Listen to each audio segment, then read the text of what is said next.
وَإِنَّ مِنْهُمْ لَفَرِيقًا يَلْوُونَ أَلْسِنَتَهُمْ بِالْكِتَابِ، اور ان میں کچھ وہ ہیں جو زبان پھیر کر کتاب میں ملاوٹ کرتے ہیں. لِتَحْسَبُوهُ مِنَ الْكِتَابِ، کہ تم سمجھو یہ بھی کتاب میں ہے. وَمَا هُوَ مِنَ الْكِتَابِ، اور وہ کتاب میں نہیں. یہودیوں کی مختلف اقسام تھیں. بعض تو یہ کرتے کہ توریت کے نسخوں میں جب توریت کی آیات لکھتے تو بیچ میں اپنی طرف سے اضافہ کر دیتے. بعض یہ کرتے کہ آیات میں جہاں چاہتے رد و بدل کر دیتے.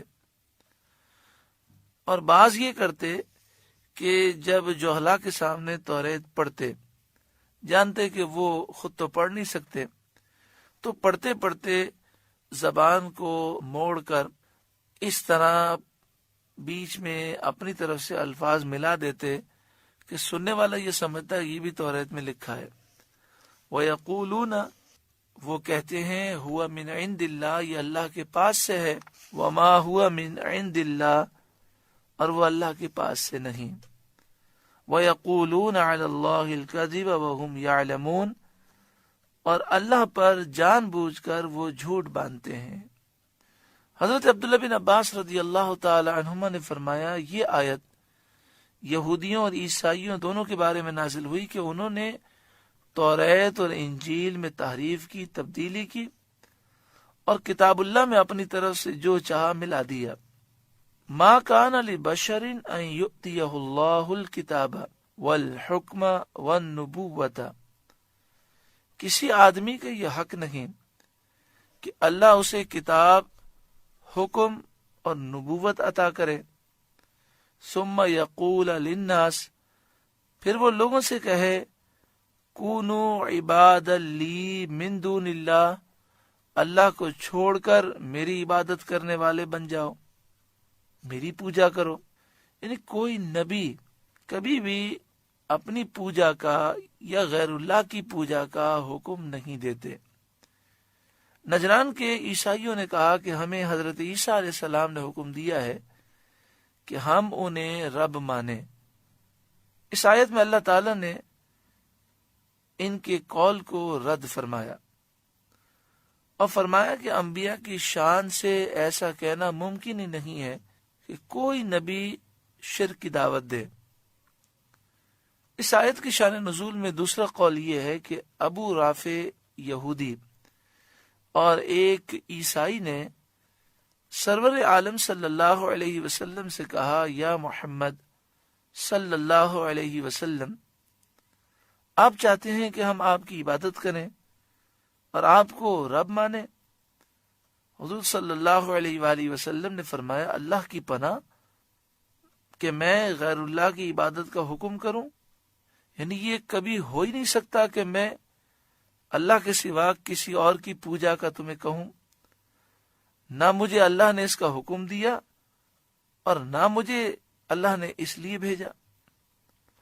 وَلَٰكِن كُونُوا رَبَّانِيِّينَ، ہاں نبی یہ کہتے ہیں کہ اے لوگوں اللہ والے ہو جاؤ، ربانی بن جاؤ. ربانی اس عالم کو کہتے ہیں جو فقیہ ہو، باعمل ہو اور بہت زیادہ دیندار ہو. بما کنتم تعلمون الکتاب وبما کنتم تدرسون، اس وجہ سے کہ تم کتاب سکھاتے ہو اور اس سے تم درس کرتے ہو. یعنی جب تم کتاب سے علم حاصل کرتے ہو اور کتاب کا درس دیتے ہو، علم اور تعلیم کا فائدہ یہ ہونا چاہیے کہ آدمی اللہ والا ہو جائے. جسے علم سے یہ فائدہ حاصل نہ ہو اس کا علم ضائع اور بیکار ہے. وَلَا يَأْمُرَكُمْ أَن تَتَّخِذُوا الْمَلَائِكَةَ وَالنَّبِيِّينَ أَرْبَابًا، اور نہ تمہیں یہ حکم دے گا کہ فرشتوں اور نبیوں کو خدا سمجھ لو. یعنی اللہ تبارک و تعالی نہ تمہیں یہ حکم دے گا، نہ کوئی نبی تمہیں یہ حکم دیں گے کہ تم فرشتوں کو خدا سمجھو یا نبیوں کو خدا سمجھو. اَيَأْمُرُكُمْ بِالْكُفْرِ بَعْدَ إِذْ أَنْتُمْ مُسْلِمُونَ، کیا تمہیں کفر کا حکم دے گا بعد اس کے کہ تم مسلمان ہو گئے؟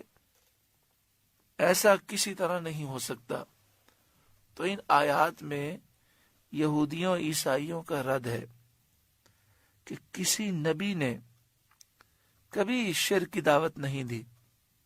ہر نبی کا یہی پیغام ہے کہ اللہ وحدہ لا شریک کی عبادت کرو، اللہ کے سوا کوئی خدا نہیں، الہ نہیں، معبود نہیں، کوئی اللہ کے برابر نہیں۔ اللہ کے سوا کسی کی پوجا کرنا، عبادت کرنا یہ شرک ہے۔ اللہ کا کوئی بیٹا نہیں، بیٹی نہیں۔ ہر نبی نے یہی دعوت دی۔ تو عیسائی یہودی جو انبیاء کی طرف جھوٹ منسوب کرتے ہیں، خاص طور پر حضرت عیسیٰ علیہ السلام کے متعلق عیسائی کہتے ہیں کہ انہوں نے یہ کہا کہ مجھے خدا سمجھو، میری پوجا کرو، تو یہ جھوٹ ہے اور اس کی مذمت کی گئی۔ سورہ آل عمران کا 8واں رکوع مکمل ہوا۔ اللہ تعالیٰ اس کی برکتوں سے اور اس کے نور سے ہمیں منور فرمائے۔